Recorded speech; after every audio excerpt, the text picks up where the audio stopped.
രാവിലെ വിളിച്ചിട്ട് എൻ്റെ അടുത്ത് പറഞ്ഞു നമുക്ക് റീൽ എടുക്കാം സെറ്റ്. അപ്പം ഞാൻ അങ്ങോട്ട് ചോദിക്കാം എന്താ കോസ്റ്റ്യൂം എന്താ, നമ്മൾ വെള്ള പാൻ്റ് ഇടുന്നേ, അതിന് വേണ്ട എന്തെങ്കിലും ഒരു ടീഷർട്ട് ഇട്ടിട്ട് വാ. എന്റെ അടുത്ത് അങ്ങനെയാ പറഞ്ഞേ. അപ്പൊ ഞാൻ എന്റെ അടുത്തുള്ള ഈ ഒരു പച്ച ഇട്ടിട്ട് പോയി. ഇവരോടും പറഞ്ഞു. പക്ഷെ എന്നിട്ട് വന്ന സമയത്ത് എന്റെ വേറെ ഷർട്ട് ഉണ്ടായിരുന്നു, ഒരു ഇതുപോലത്തെ ഒരു ഓഫ് വൈറ്റ് പോലത്തെ ഒരു സാധനം ഉണ്ടായിരുന്നു. അപ്പം ഞാൻ ഇവര് നല്ല കളർ അടിച്ച് നിൽക്കുന്നു, ഞാൻ മാത്രം ഷൊണ്ണ. അതുകൊണ്ട് ഞാൻ എന്ത് ചെയ്തു, ഞാൻ വല്ല വീട്ടിൽ പോയി എന്റെ ഒരു മഞ്ഞ പെയിൻ എടുത്തോണ്ട് വന്നു.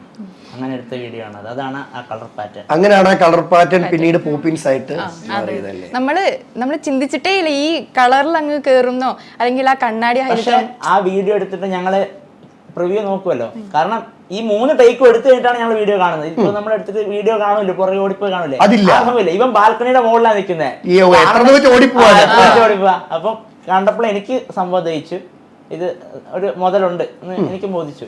അങ്ങനെയാണ് ആ വീഡിയോ വരുന്നത്. എന്നിട്ട് ഞാൻ ആദ്യം ഇത് കണ്ടപ്പോഴേ ഞാൻ പറഞ്ഞു ആദ്യം നമുക്ക് ബ്ലൂപ്പർ ഇറക്കാം.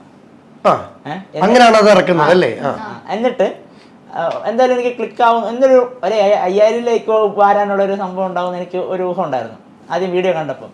എന്നിട്ട് പിന്നെ മെല്ലെ വീഡിയോ ഇറക്കാന്ന് വെച്ചേ. അപ്പം തന്നെ ഇതിന്റെ കംപ്ലീറ്റ് ആക്കിയ വേർഷൻ ഉണ്ടോ എന്നുള്ളൊരു കമന്റ് വന്നു. അപ്പം എനിക്ക് ഐഡിയ പോയി ഇതേപോലെ. അപ്പൊ ഞാൻ എന്റെ ഗേൾഫ്രണ്ടിനെ വിളിച്ചിങ്ങനെ സംസാരിച്ചോണ്ടിരിക്കാം. അവള് പറഞ്ഞു ഇതേപോലെ ഈ കമന്റിൽ തന്നെ എടുത്തിടാൻ. എന്റെ മനസ്സിൽ ഞാനപ്പോൾ ചിന്തിച്ചു, പുള്ളിക്കാരത്തി തന്നെ പറഞ്ഞു. അപ്പൊ തന്നെ ഞാൻ എഡിറ്റ് ചെയ്ത് അത് സെറ്റ് ചെയ്തതാണ് ഇപ്പൊ 800K ലൈക്സ് കിട്ടിയിട്ടുള്ള വീഡിയോ.